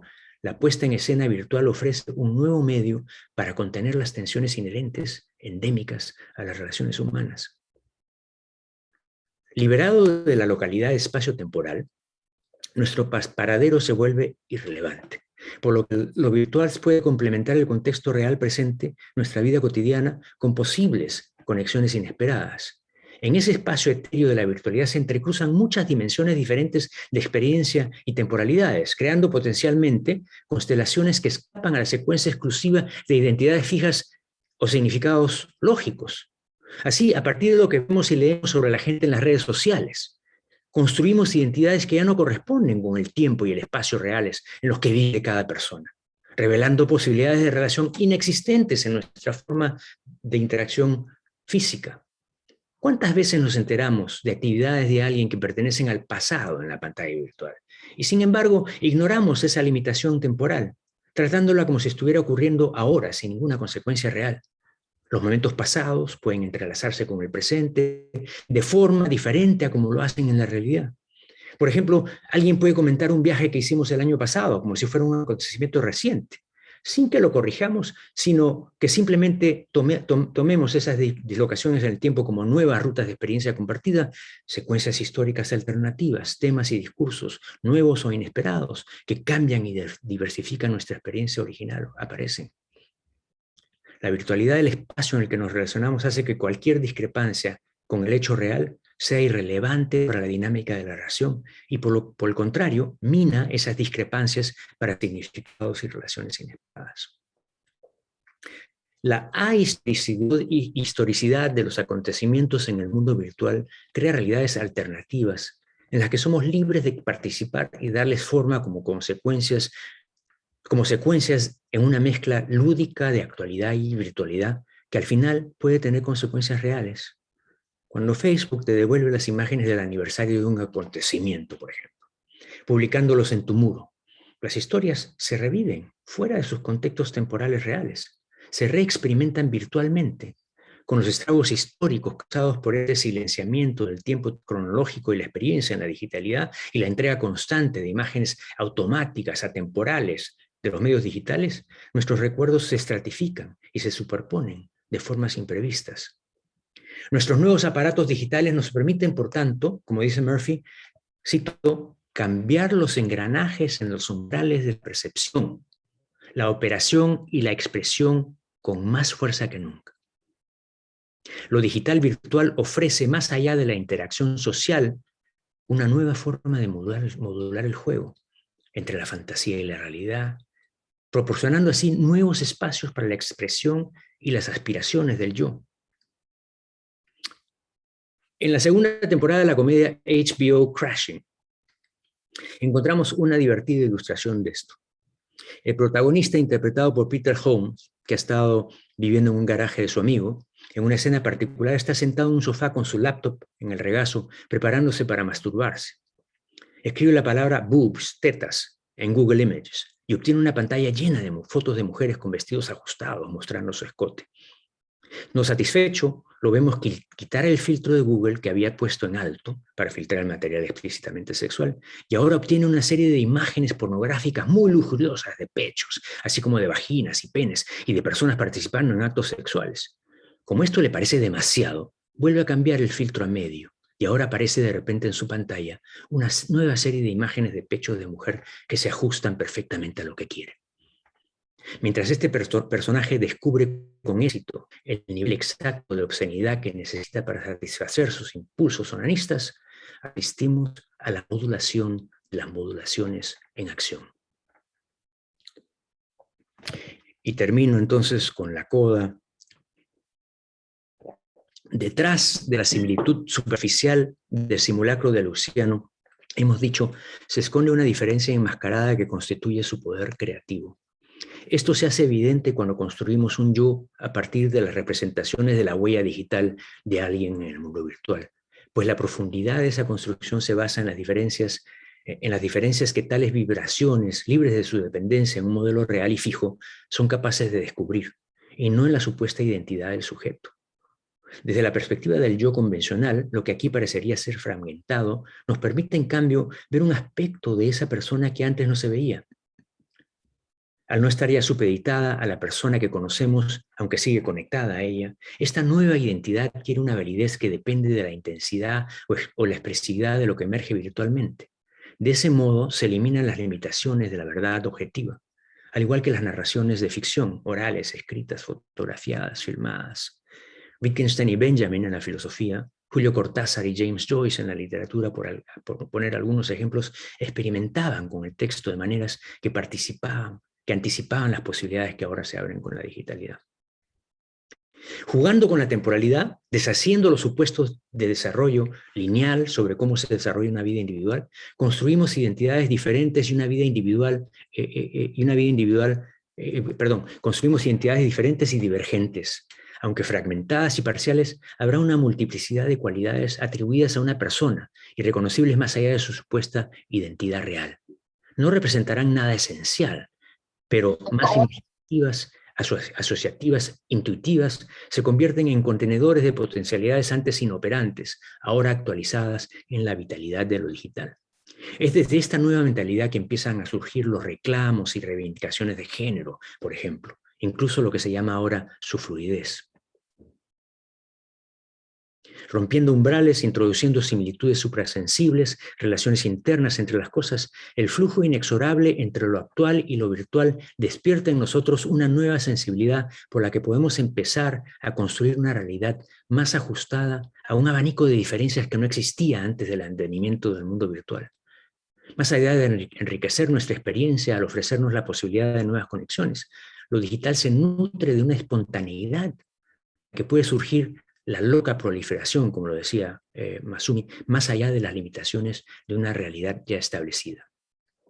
Con el mundo virtual estamos aprendiendo a convivir con los simulacros y su temeraria e imprevisible promiscuidad. Las resonancias con las pasiones y las emociones comienzan a reverberar rizomáticamente. La expresión emocional en la red, a veces auspiciada, por el manto de invisibilidad disponible en ella, está abriendo ámbitos de significado compartido que antes no pasaban de las paredes en un entorno familiar o del armario en la propia mente inhibida. Modos de pensamiento que han sido relegados a los márgenes de la cultura moderna comienzan a activarse en esta inversión hacia el simulacro del océano no referencial. Y la potenciación de la espontaneidad, sea cual sea la forma que adopte, ya sea natural, artificial o un híbrido de ambas, bien puede servir de campo de entrenamiento para lo que está siendo ya nuestro futuro posthumano. Bueno, muchas gracias.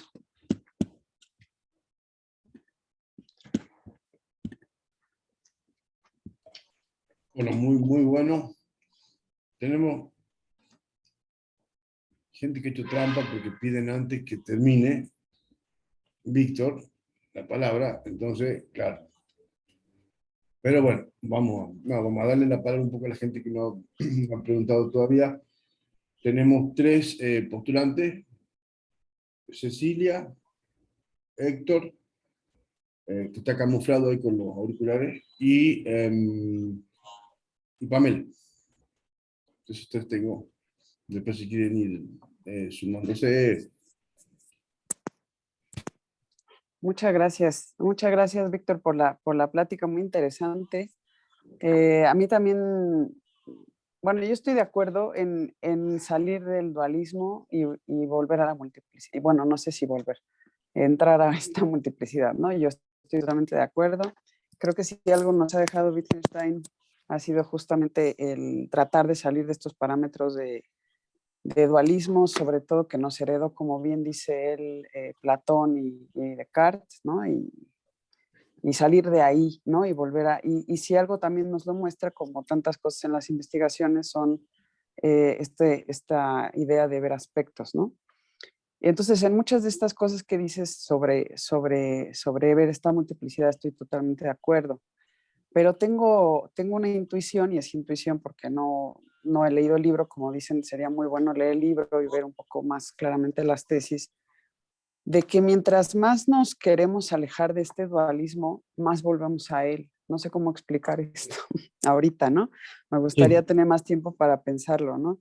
Y esto se muestra mucho en nuestro mismo uso del lenguaje, ¿no? Wittgensteinianamente hablando, pues estamos queriéndonos salir de ese dualismo, pero seguimos, y es un poco regreso a lo que estaba diciendo Vitek, también estaba yo pensando un poco en términos de lo que decía Vitek, ¿no? Seguimos pensando en estos términos de lo real, no real, virtual, real, actual, no actual, ficticio, no ficticio, fantasía, realidad. Nuestras palabras siguen estando ahí mostrando, y no es la misma crítica que Javier, sino yo estoy de acuerdo en salirnos de ahí, pero te estoy escuchando y todo el tiempo estoy viendo cómo estás luchando por salirte de ese dualismo, pero siento que seguimos en él o regresamos a él, ¿no? O sea, el querer buscar, porque además no estoy tan segura, por ejemplo, hablas de que lo anterior de lo virtual era estático. Yo no sé qué tan estático realmente era antes de lo virtual, y yo no sé qué tan realmente, no sé qué tan fluido es lo que ahora llamamos fluidez, ¿no?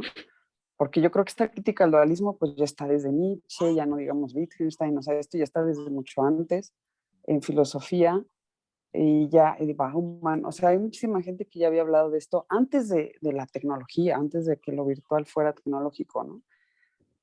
Pero, o sea, no sé por qué estoy sintiendo ahorita más con tu plática que mientras más se fortalece esta búsqueda de la multiplicidad, se siente más dualista. Pero me disculpo por no poder fundamentar mi punto, nada No, más es una mera intuición. Y comparto tu intuición. Digamos que, y la explicación, o digamos, tal vez una forma de comenzar a darle claridad a esto, es pensar que de lo que se trata aquí, del lenguaje tanto como de la tecnología, de lo que los griegos llamaban un fármaco, vuelvo a repetir lo que dije antes, ¿no? O sea que son, Wittgenstein dice, ¿no? La filosofía es la lucha contra el embrujo del entendimiento por medio del lenguaje. Bueno, por medio del lenguaje es ambiguo, ambivalente. ¿Es por medio del lenguaje que nos embrujamos o por medio del lenguaje que nos liberamos del embrujo? Ambos. Ese ambos es lo que tú estás cuestionando. Entonces la pregunta es, no por qué es que existe esta polaridad en que estamos luchando con una y la otra, sino por qué queremos resolverla. ¿Qué cosa es lo que nos lleva a resolverla, a tratar de resolverla? Y la respuesta es lo que dije antes, el impulso pigmaliónico. O sea, la necesidad que tenemos de detener el mundo, de virtualizarlo en ese sentido, para poder examinarlo, objetivarlo. Eso lo que ha tenido como resultado es que la temporalidad desapareció de nuestra conciencia colectiva, ¿no? En la reflexión filosófica, y vuelve a reaparecer en el siglo XX. O sea, no es que no haya estado, no es que el mundo haya cambiado, está cambiando nuestra concepción, nuestra percepción del mundo. Eso es lo importante, y que esa percepción del mundo tiene que cambiar, no porque encontremos la solución al problema, sino porque finalmente aceptemos la paradoja en la que tenemos que vivir. Y el hecho de que el conocimiento no es solamente el conocimiento intelectual que se logra a través de la separación y del análisis, sino que hay un conocimiento mucho mayor que eso, ¿no? Que tiene muchas otras, digamos, posibilidades que se abren en el momento en el que dejas a un lado esta garantía de que las cosas estén fijas, ¿no?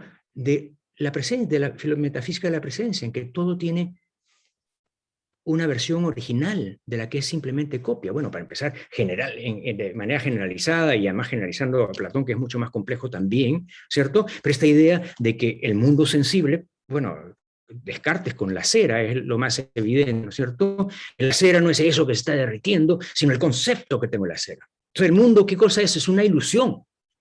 Lo que estamos viendo acá es que no, que la ilusión es esa ilusión de que el mundo es una ilusión,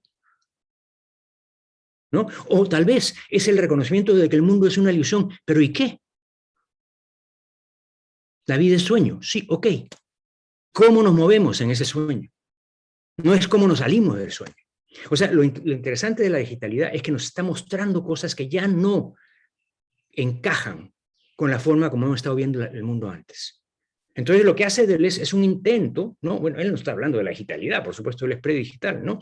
Pero está anticipándose, como también me parece que Wittgenstein se está anticipando. O sea, Wittgenstein se anticipa al hipertexto, al cut and paste, o sea, no, porque pretendía hacer lo mismo que él está tratando de decir, que es cómo la realidad funciona. ¿Por qué es que nos muestra las cosas de diferentes perspectivas? Porque cada perspectiva agrega algo, no para completar la totalidad, sino para complejizar la paradoja que es cada elemento en el tiempo. Yo creo que ese es el quid del asunto. Y estoy de acuerdo con tu intuición de que esto nos jala por un lado. O sea, la tecnología, sí, obvio, la tecnología a veces parece, eso es una de las cosas que enfatizamos en el libro, dicho sea paso, ¿no? Que uno piensa que tiene que empezar este proyecto tratando de encontrar la solución. Y no se trata de encontrar la solución. El reto es un reto práctico. ¿Cómo lidias con eso? Con esa contradicción, no resolviéndolo intelectualmente, sino integrándote de manera vivencial, con conciencia. Y eso, ¿cómo transforma el mundo en el que estamos viviendo?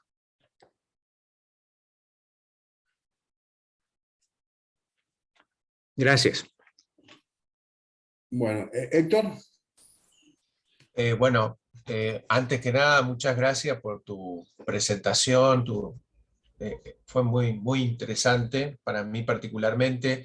Coincido también con muchas cosas de las que dijiste y coincido también con lo que planteaba Cecilia. Yo también, como, digamos, lector de Wittgenstein y también de Benjamin, que vos has citado varias veces, también soy alguien que está, en cierto modo, siempre luchando contra el dualismo y con ese intento de cerrar, como dijiste recién, ¿no? Y quizás en la búsqueda de algunas formas que no deriven necesariamente en un cierre, por lo menos total. Pero sí es cierto, o por lo menos yo siento desde esta, o que vos describiste muy bien como la virtualidad también que somos, que no somos siempre uno, digamos, sino que tenemos o somos capaces de transitar diferentes yoes. Si bien es cierto que, digamos, desde un costado, desde una de esas virtualidades, toda tu exposición me pareció muy interesante desde el punto de vista de lo que describe en relación con lo que vivimos actualmente y con este mundo en el que estamos, porque nos ayuda a entender muchas de las cosas por las que vivimos. Pero también me llamó mucho la atención y me hizo pensar la intervención que hizo Javier, porque él también está planteando algo que a mí me parece muy interesante, que es quizás esto que vos planteabas de la virtualidad como opuesto a lo actual y el papel o el rol que lo real también juega en eso, quizás a lo mejor uno podría invertir la relación y ver desde otro lugar, ¿no?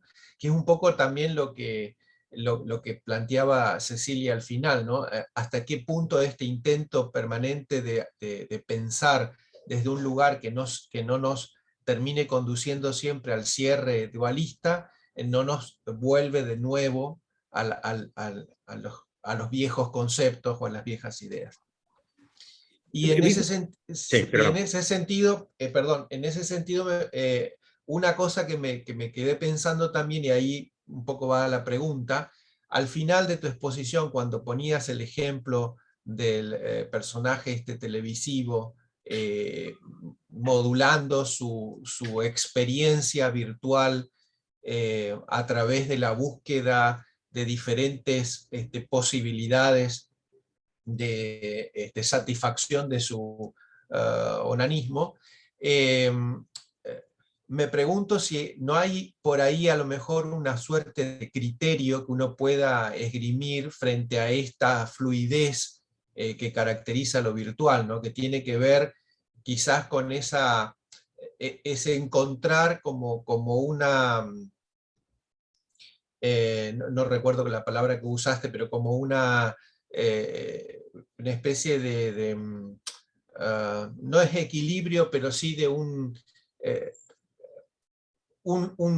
punto en el cual ni es el anarquismo, digamos, al que puede conducir una permanente fluidez, ni es tampoco digamos, el retorno a una especie de dualismo clásico, sino que más bien aparecería así como un intento de, bueno, acá se encontró acá me satisface, acá estoy, en esta experiencia me encuentro bien, y en ese sentido, ¿en qué medida esa experiencia nos constituiría como una suerte de criterio provisorio, por supuesto, y no permanente, pero sí constituido en cierto modo de estas percepciones que vos mencionabas también, pequeñas percepciones, ¿no? Que pueden funcionar como una especie de certidumbres también provisionales para lograr cierta estabilización momentánea dentro del fluir de las modulaciones de la experiencia virtual, ¿no? Sí, muchísimas gracias. Todas, Héctor, todas observaciones que son, a mí me parecen muy importantes para entender lo que se está proponiendo, ¿no? Pienso primero en Wittgenstein, que dice que la filosofía tiene como labor, no me acuerdo las palabras exactas, pero liberarte de la necesidad de hacer filosofía. Entonces que él, una vez que lograba eso, ya, en el Tractatus pensó que lo había logrado y se acabó, ¿cierto? Y se fue a la montaña y de repente regresó después de experiencias y se da cuenta que no, que cada vez que haces eso, empieza otra vez la cosa. Porque estás en un proceso que repite la misma dinámica y que te exige el mismo esfuerzo de tratar de encontrar yo lo llamo esa suspensión de la dialéctica, ¿no? Siguiendo lo que decía Benjamin, ¿no? O sea, que no elimina, no sintetizas, no haces un Überhebung, sino al contrario, te quedas con esa tensión. Ahora, el otro término que me parece importante aquí es el fármaco. ¿Qué cosa es el fármaco? Es esto que es veneno y remedio a la vez, que solamente puede servir si es que encuentras la dosis perfecta.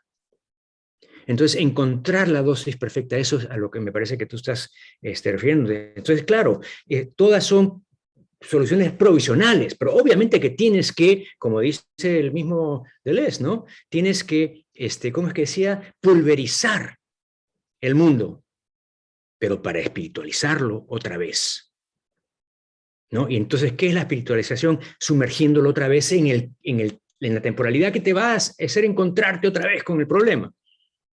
O sea, en otras palabras, somos pobres criaturas, pues no podemos, somos Sísifo, ¿no? En cierto sentido, pero cada logro es una conciencia que va, de alguna manera, a mí me parece, ampliando nuestra perspectiva, ¿no? Entonces la pregunta también es, la pregunta que comienza a emerger es, ¿cuál es el sentido realmente de la reflexión, del pensamiento, ¿no? del diálogo? O sea, el propósito es solucionar los problemas, encontrar una creencia que todos podamos compartir, o es más bien ver desde todas las perspectivas que cada uno tiene la complejidad del asunto y quedarse con eso, aprender a vivir con eso, porque eso nos da una conciencia mayor de lo que son las cosas. Entonces a mí me parece que hay tal vez una intención subconsciente aquí que tiene que ver con la pregunta ética, ¿no? Acerca de lo que es la vida, la buena, ¿no? Justo, mira, va relacionado con lo que dices vos. Hay otra cosa que tiene esta cosa jánica o farmacológica de Doscar, que es que son las reglas. Las reglas habilitan y constriñen. Entonces, la pregunta mía era, en esta virtualidad, en esta, digamos, pulverización de la identidad y el fin de la presencia y de la original y del aura, etcétera, etcétera, ¿qué pasa con la ética? O sea, ¿qué pasa en los lugares virtuales eso cuando hay, o sea, cuando se comete un delito? Porque como buen psicoanalista, que también sabes mucho de psicoanálisis, si no hay ley, no hay cultura. Entonces, ¿cómo se instala eso en esta versión, digamos, en esta cuestión de la potencialidad y de lo virtual, etcétera? ¿Cómo se instala la ley ahí? Bueno, Porque de alguna manera está presente, digamos, ¿no? sí, bueno, como decía Héctor, o sea, tienes que tener reglas, pero esas reglas son provisionales, siempre provisionales, ¿no? Ahora, pero hay una pregunta más de fondo que estás haciendo que me parece que es más importante, que tiene que ver con cuál es la consecuencia que tiene esta visión para cómo nosotros valoramos el mundo, cómo nos relacionamos el uno con el otro. A mí me parece que lo primero que lo he mencionado, creo, en este texto, ¿no? Es que nos hace más humildes, más tolerantes, más abiertos al otro como otreidad. Se resiste a la necesidad que tenemos siempre de poner a la otra persona en un arquetipo, en un modelo que uno conoce. Es más bien una especie de apelación a la posibilidad de dejar que la multiplicidad se nos muestre sin la necesidad de completarla. ¿No? O sea, si somos dos ríos, digamos, ¿verdad? O sea, si cada uno es un río, ¿verdad? Como decía Borges, ¿no? O sea, y yo soy el río. Bueno, entre dos ríos no sé cómo hacen para decirse, no, a mí no me molestes con esto está mal, esto está, o sea, a menos que vayamos uno puede discutir si existe lo que está bien y lo que está mal, pero pensando, por ejemplo, no sé, en todas las cuestiones digitales o virtuales, pero no sé, que tienen que ver con esas personalidades múltiples que yo voy eligiendo, los perfiles, qué sé yo, en donde me atacan de una manera también, donde me expongo a la violencia de estereotipos, peor capaz que la que sufríamos nosotros cuando éramos gorditos en el recreo, porque todos los gorditos en el recreo somos filósofos, ¿verdad? Entonces, entonces cuando hemos sido gorditos todos, nuestro pasado gordito en el recreo es peor ahora, porque ahora son flaquitos, pero están en la red y están siendo, digamos, mutilados en sus posibilidades, digamos, ¿sí? Entonces, digamos, no es que quiera hacer, digamos, pero es como que esa parte de lo jánico, digamos, o sea, pareciera que, como vos decís, si el veneno es la dosis, quizá esta dosis de virtualidad es demasiada para lo que nosotros estamos dispuestos a absorber. Quizá no somos tan esponja como esa metáfora que vos has utilizado, no sé. Sí, bueno, obviamente que una vez que no entendemos lo que nos está pasando, o sea que estamos, no, es como el perro que comienza a comer toda la comida que tiene ahí sin reflexionar acerca de si le va a hacer bien o mal, ¿no? Porque está ahí. Y eso es lo que estamos haciendo. O sea, la tecnología la usamos porque la podemos usar, no porque hemos reflexionado sobre ella. Y el mayor problema, como Bernard Stiegler, entre otros, está siempre enfatizando, es que es esa falta de conciencia lo que está haciendo que sea peligrosa. Porque la dosis la tenemos que encontrar nosotros. La tecnología es una extensión nuestra, no es algo externo a nosotros, o sea, es una manifestación nuestra. Entonces, las oscuridades de la tecnología no son oscuridades de la técnica, sino oscuridades de el origen de esa técnica. O sea, un síntoma. Entonces, ¿cómo? Un síntoma, dirías vos. No diría un síntoma, es una extensión. El síntoma es como el veneno o el remedio, ¿cierto?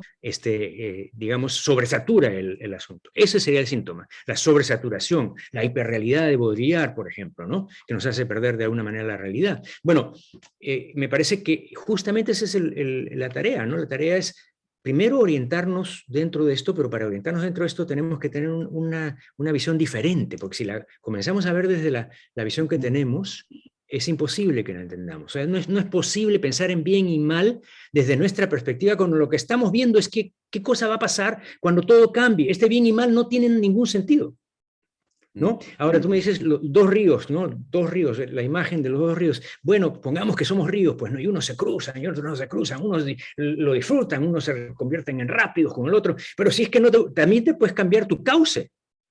Eso también es una opción, ¿no? Y eso te deja a ti marcado porque ya no estás en, o sea, todo lo que ocurre en esa interacción tiene efectos para las interacciones que van más allá contigo, ¿no? Entonces es una visión del mundo en el que todo está relacionado, todo está conectado. ¿Por qué? Porque todo está por debajo, como dice Einstein, todo es vibración, ¿no? Las vibraciones están en todas partes. Por eso es que no se trata de que solamente mi relación con mis congéneres humanos, sino la lluvia, el trueno, el perro que me mordió, el agua que está sucia, todo está impactando en quién yo soy. ¿Y quién soy yo? Bueno, yo soy ese proceso que todos los días es diferente. Claro que reconocemos como igual, porque bueno, hay ciertas cosas que permanecen, pero igual, todas ellas cambian. Es como el barco de Hume, ¿no? O sea, de repente al final terminaron siendo hechos de otra materia, pero por los cambios se vio siendo los mismos. Me acuerdo un chiste. Un chiste que decía que tocaba en la puerta y decía, ¿quién es? Yo. ¿Yo? Bueno, es malo, pero tiene que ver con el deítico. Bueno, estamos sobre el tiempo, y la verdad que lo hemos exprimido al pobre Víctor. Me parece que, bueno, un gran aplauso. Muchísimas gracias. No, les agradezco mucho a ustedes, ha sido un placer.